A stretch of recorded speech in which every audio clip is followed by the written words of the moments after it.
Então, irmãos, nos domingos anteriores, nós estudamos sobre o arrebatamento. Claro que não tem assim uma coisa muito profunda. A palavra ela tem alguns textos que falam sobre o arrebatamento, mas estudamos de acordo com a palavra de Deus. Também estudamos sobre a grande tribulação, domingo anterior. E hoje eu senti no meu coração assim de continuar os estudos. Não sei se pelo menos hoje, mas acredito que seria bom dar uma continuação para esses estudos, uma continuidade, né? E hoje eu estou pensando não, eu preparei para falar sobre a visão do trono de Deus, os 7 selos e os 4 cavaleiros do Apocalipse. Só que eu preparei isso, mas eu não sei se vai dar tempo da gente ver tudo isso, tá? Nós vamos seguindo uma sequência aqui, e se não der tempo, nós vamos terminar no próximo domingo, tá certo? Então, como já vimos, a Bíblia diz que o mundo, tal qual o conhecemos, terá um fim. Isso nós já sabemos. E há muito tempo nós já sabemos pela palavra de Deus. Desde criança eu já sei disso, né? Deus prometeu que exterminará todo o mal e que fará novas todas as coisas, conforme Apocalipse 21, 5.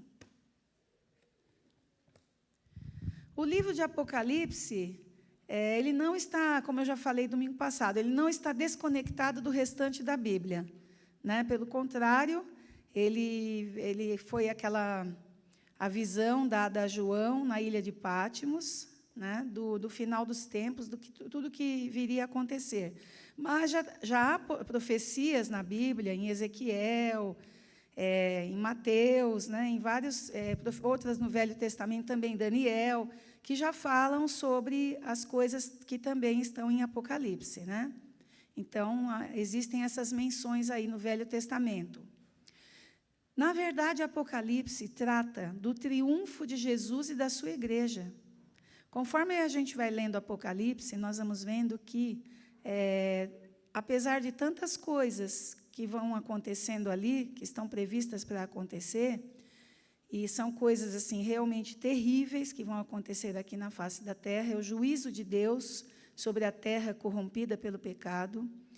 Esse livro ele trata, claro, principalmente do triunfo de Jesus e da sua igreja, né? Mostra o tempo de vitória que virá depois que todas essas coisas que estão previstas ali se cumprirem. Então, será a vitória completa de Cristo e da sua igreja. O propósito desse livro não é satisfazer a nossa curiosidade acerca dos fatos históricos do fim, que serão fatos históricos. Só que não vão ficar para a história, porque depois dos fatos do fim não vai haverá ninguém aqui para registrar a história, né? Pelo contrário, já estão registrados aqui antecipadamente. Então, muitas pessoas, a gente vê que muitas pessoas querem estudar o Apocalipse por aquela curiosidade. Nossa, eu quero saber o que vai acontecer no final dos tempos, eu quero saber como tudo vai terminar, né? Eu quero saber como... Muita gente estuda mesmo por curiosidade. Tanto que nós já vimos que existem aquelas correntes que acreditam, né? No pré-tribulacionismo, Jesus vai voltar antes da tribulação. Não, Jesus vai voltar no meio da tribulação para livrar o seu povo. Jesus vai voltar no final, o povo vai passar pela tribulação. Eu vou dizer uma coisa para vocês, e tudo que eu estou estudando aqui do Apocalipse, cada vez mais eu acredito que os cristãos vão passar assim, por toda a tribulação aqui na face da terra. Cada vez mais isso fica claro para mim, né? Mas, assim, muitas pessoas estudam Apocalipse como uma especulação, né? Como uma curiosidade. Então, não é bem assim, né? Esse livro ele foi escrito com propósitos morais e espirituais, né? Morais e espirituais. E o estudo do Apocalipse nos incentiva a santidade. Por que nos incentiva a santidade? Porque nós vemos assim, tudo isso vai acontecer, né? Essa grande guerra do bem contra o mal e vice-versa. Se tudo isso vai acontecer, nós cristãos, se nós quisermos continuar com Deus, se nós quisermos estar com Deus lá no céu, nós temos que buscar a santidade. Lembra que eu falei lá, né, quando falamos do arrebatamento? Quando nós falamos do arrebatamento, nós vimos o seguinte, que se nós temos que vigiar.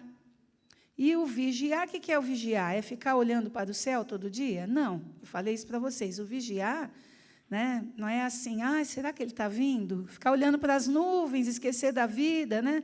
Queimar a comida lá no fogão. Não é bem assim, né? Aliás, uma boa dica aqui, enquanto as mulheres estão fazendo a comida, é um bom momento para você ouvir a palavra. Eu vou deixar essa dica aí para vocês, porque eu faço isso e acho tão gostoso, porque assim, você está aproveitando o seu tempo com Deus. Você está lá, agora eu estou ocupada, fazendo a comida. Mas, ao mesmo tempo, você está ouvindo meditações da palavra, você está ouvindo cânticos, você não está deixando de estar em comunhão ali, né? É muito gostoso fazer isso. E eu descobri isso não faz muito tempo, não. Porque antes era aquela correria de fazia comida já às 9h para deixar para os meus filhos quando voltassem da escola, e eu corria porque eu dava aula em Campinas e tinha que deixar a comida pronta, então eu estava ali, concentrada, põe roupa na máquina, faz comida, faz isso, faz 500 coisas ao mesmo tempo, e aí eu não tinha muito essa coisa de ouvir a palavra ali. Então, às vezes eu lia a palavra no ônibus, né, indo, voltando, e de uns tempos para cá, de uns anos para cá, eu descobri como é gostoso, né, estar ali fazendo o trabalho de casa. Eu já fiz até faxina, ouvindo a palavra. Para cada cômodo da casa que eu ia levando o celular e ouvindo a palavra ali. Então, gente, é tão edificante, sabe? O tempo passa, você termina o serviço e você nem percebe, né? É muito bom. Então, nós temos que nos santificar todos os dias. É uma forma de nós estarmos vigiando, buscando a Deus em oração, ouvindo a palavra ou lendo a palavra, estando nesse contato diário, né? E também o livro, o livro de Apocalipse, além de nos incentivar à santidade, nos encoraja no sofrimento e nos leva a adorar aquele que está no trono. Gente, é incrível, você vai lendo, eu pensei que eu ia ficando arrepiada de medo ao ver as coisas que estão previstas ali para acontecer, que nós vamos ver hoje, algumas delas. Mas não, é o contrário. Você se sente encorajado para enfrentar. Se você estiver vivo aqui na Terra, na época em que as coisas vão acontecer, eu, pelo menos, me senti assim, encorajada. Falei, olha, eu creio que a morte não vai ser nenhuma coisa dolorida, sabe? Eu creio que Deus vai dar um momento de vitória, né? Nesse momento aí, se nós tivermos que morrer por amor a Ele. E também o livro nos leva a adorar aquele que está no trono, porque Ele é o nosso caminho, né? Ele é a nossa vida. A quem buscaríamos, a quem adoraríamos se não fosse Ele? Não é verdade? Ele que está no controle de todas as coisas. O propósito principal do livro do Apocalipse, na verdade, apesar de abrir esse leque de todas as coisas que vão acontecer, é confortar a igreja militante em seu conflito com as forças do mal. Ele nos traz conforto também. Nos traz conforto e nos traz coragem, esperança, fé. É maravilhoso, gente. Quem ainda não leu o Apocalipse, leia. Como já citado nas aulas anteriores, Apocalipse é um termo grego que significa revelação, e não significa fim do mundo, significa revelação. Já falei isso também, né? Portanto, ele é a revelação do quê? Dos tempos do fim, né? Mas podemos encontrar, tanto no Velho quanto no Novo Testamento, também, como eu já falei, profecia sobre o fim. Desculpe que às vezes fica meio repetitivo aqui, tá? Mas é bom, às vezes as repetições nos ajudam a assimilar melhor as coisas, né? Então, ele é a revelação dos tempos do fim, a revelação da vitória que Deus terá, né? A vitória que já é de Deus, não terá, ele já é vitorioso, né? E a vitória que nós teremos também, nós que estamos com Ele. Então, vou falar um pouquinho, antes de eu ler algum texto da Bíblia, eu vou falar um pouquinho sobre a estrutura do livro do Apocalipse. O meu rascunho hoje também está cheio dos vai e vem, viu, gente? Ô Senhor. Aqui. A estrutura do livro do Apocalipse. Então, o livro do Apocalipse ele estava dividido assim. A introdução e saudação do apóstolo João. Está lá no capítulo 1. Porque não dá para a gente ler todo o livro aqui para dar aula para vocês. Embora nós vamos ler aí uns 3 capítulos, tá? Se der tempo, nós vamos ler uns 3 capítulos durante a aula, mas são pequenos também. Então, lá no capítulo 1, nós temos a introdução e a saudação do apóstolo João. O prenúncio da visão que teve de Jesus Cristo glorificado, também, está lá no capítulo 1. Depois, no capítulos 2 a 3, nós vamos ter as 7 cartas às 7 igrejas da Ásia Menor. Não sei se vocês se lembram que no domingo passado o pastor pregou sobre a igreja de... Aí eu confundo os nomes. Filadélfia? Não.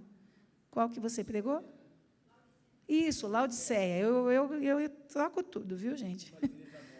Laodiceia, uma igreja morna. Essa é uma das 7 da igreja menor, a qual nós encontramos aqui no Apocalipse, a qual foi escrita uma das cartas, né? Então, eram cartas de exortação acerca da condição das igrejas. Cada uma estava numa condição diferente ali, condição de pecado, condição de esfriamento. Então, vocês vão ver que no capítulos 2 e 3 vão mostrar a exortação a essas igrejas aí. Igrejas dos tempos de João, mas também prefiguram a condição da igreja nos dias de hoje. Quer dizer, então, que essas 7 cartas às 7 igrejas da Ásia Menor, elas vão falar também, elas vão servir também de exortação às igrejas de todos os tempos, não só as igrejas daquele tempo. Por quê? Porque justamente tudo que Deus encontrou nessas igrejas nessa época, que foram motivo de exortação, e até teve uma igreja que estava assim, de acordo com a vontade de Deus. Você lembra o nome, Márcio? Desculpa que eu ia verificar e acabei não verificando. Uma das 7 igrejas, ela estava de acordo com a vontade de Deus, não é Filadélfia? Estava de acordo com a vontade de Deus, mas sempre tinha alguma orientação ali também. Por quê? Porque nós, seres humanos, somos imperfeitos. E a igreja é formada por pessoas, a igreja, o corpo de Cristo, é formada por pessoas imperfeitas, que somos nós, pecadores, falhos. Então, Deus tinha uma palavra de exortação, como também essa palavra serve para as igrejas dos nossos dias de hoje. Depois, no livro do Apocalipse, depois do capítulo 3, nós vamos ter aí as visões acerca do fim. Então, vão haver várias imagens sobre a grande tribulação, isso a partir do capítulo 4, do reino triunfal de Cristo, da vingança do Cordeiro, haverá a vingança do Cordeiro, a destruição da besta e do falso profeta. Lembra na aula anterior? Eu li lá o texto que fala da besta que surgiu do mar, né, aquela criatura lá que surgiu do mar. Depois, a besta que veio da terra e que ficava ali, né, preparando o caminho para essa besta que surgiu do mar, né, fazendo com que as pessoas o adorassem. E vai haver a destruição delas também. Vai falar também do falso profeta, do juízo final, o novo céu e a nova terra, onde habitam a justiça. Então, nós vamos ver a partir do capítulo 4, para vocês terem uma visão, assim. É bom ter essa visão, né? Dessa estrutura aí de Apocalipse. Haverá também as 6 visões de João, que esboçam uma espécie de paralelismo. Esse paralelismo aí é uma relação de correspondência aí feita entre as ideias, tá? Porque tem ideias que vão se repetir aí ao longo do Apocalipse. Então, por isso fala de um paralelismo. Abrangem eventos que vão sendo revelados ao longo da história, até que tudo seja consumado no grande final. E quando a gente vai lendo assim Apocalipse, a gente pensa que aconteceu aqui. Nós vamos ver hoje a abertura de alguns selos, né? São 7 selos. mas talvez não dê tempo de ver todos, mas a gente vai caminhando aí. Só que você fala assim, nossa, que coisa, abriu o primeiro selo, aconteceu tal coisa, logo em seguida abriu o segundo selo, a gente acha que é assim, questão de minutos. Então vai ser uma catástrofe total. Não, não é questão de minutos. Lembra que nós falamos, nós nos recordamos na aula passada, que o tempo de Deus é diferente do nosso tempo. Então, a gente, na nossa cabeça, passa, assim, como que um tempo psicológico, né? As coisas estão acontecendo, assim, num tempo psicológico. A gente acha que vai acontecer dessa forma, que tudo vai ser tão rápido, assim, um selo aberto depois do outro. E coisas terríveis vão se remontando, vão acontecendo uma após a outra. Mas não é assim, questão de minutos, questão de horas, questão de dias. Pela palavra de Deus, tem coisas ali que já estão acontecendo e que demora, pelo tempo de Deus, a gente pode perceber que vai um tempo longo aí, de um selo para o outro que será aberto, né? Então, muitos desses eventos possuem interpretações distintas, né? Possuem interpretações distintas. Aí esses eventos estão nos capítulos 4 até o capítulo 22, versículo 5. E depois, no capítulo 22, de 6 a 21, nós temos a conclusão do livro. Então, eu passei essa visão panorâmica para vocês aí, para vocês terem uma ideia do Apocalipse. Então, a gente vê que do 4 em diante são essas coisas que nós vamos ver dos finais dos tempos, né, da grande tribulação e tudo mais. Bem, agora vamos ler Apocalipse, capítulo 4. Tá? Eu vou ler para vocês. Eu não peço para vocês lerem, porque tem que fazer uma dinâmica aqui de vir à frente, usar o microfone. Se vocês quiserem, tudo bem. Se alguém quiser ler aqui na frente, e assim, eu leio um pouco rápido, não sei se leio rápido demais, acho que não, né? Não devo ler rápido demais também, que fica muito corrido, né? Vamos ver Apocalipse 4.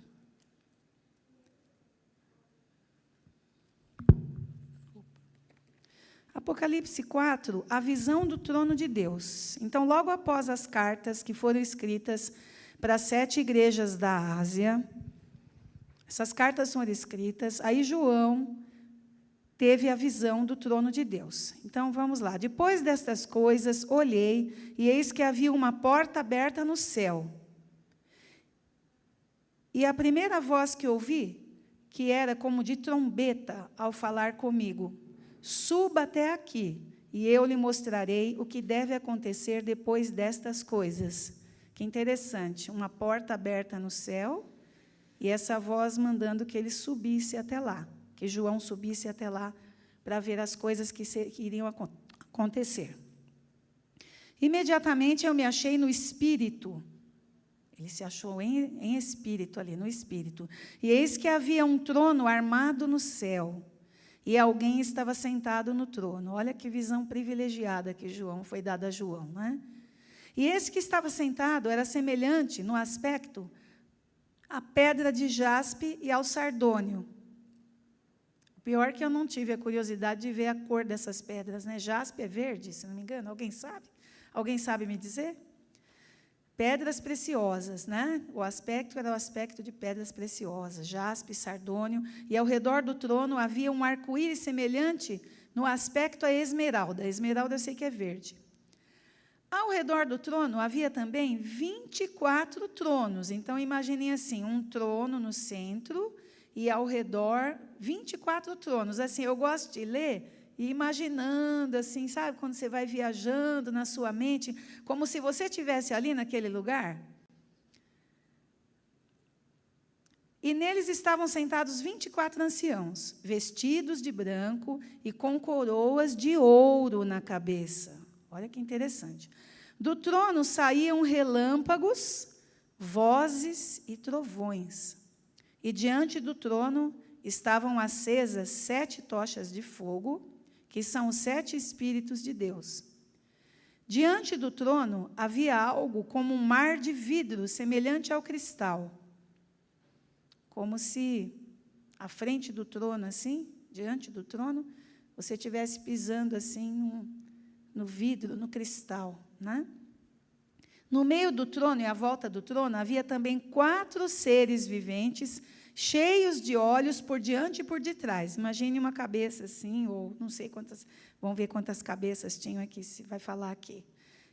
Não vai falar, esse texto não vai falar quantas cabeças, provavelmente uma cabeça só. E vários olhos ao redor da cabeça, né? O primeiro ser vivente era semelhante a um leão. E o que nos lembra o leão, né? O leão da tribo de Judá. O segundo era semelhante a um novilho, que nos lembra, novilho é um boi novo, isso. O terceiro tinha o rosto semelhante ao de ser humano. A gente já fica imaginando, né, representando talvez Jesus, o Filho do Homem. E o quarto ser vivente era semelhante à águia quando está voando. Então, provavelmente, estava o tempo todo ali voando, né? A águia, que é a ave que voa mais alto no planeta.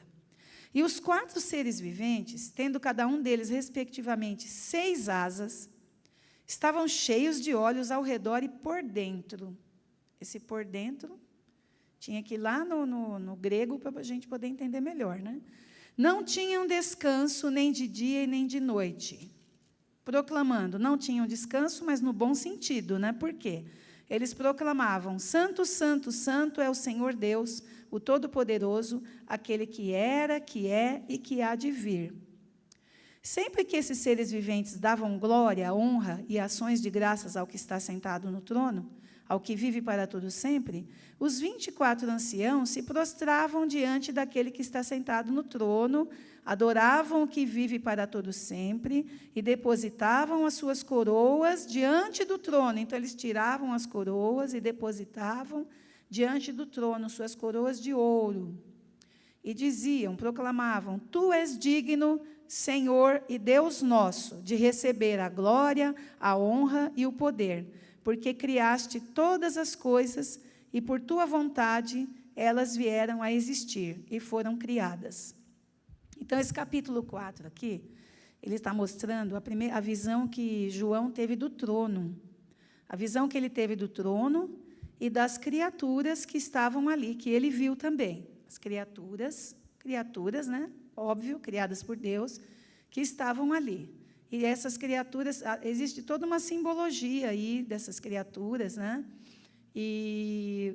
Só que, assim, você vai pesquisar nos estudos de escatologia, é muito, assim, difícil você achar a interpretação. Você até acha, mas é muito complicado, né? Depois, eu quero mais para frente, aquilo que eu não consegui suprir vocês aqui de conhecimento, tudo, a gente pode fazer depois um apanhado.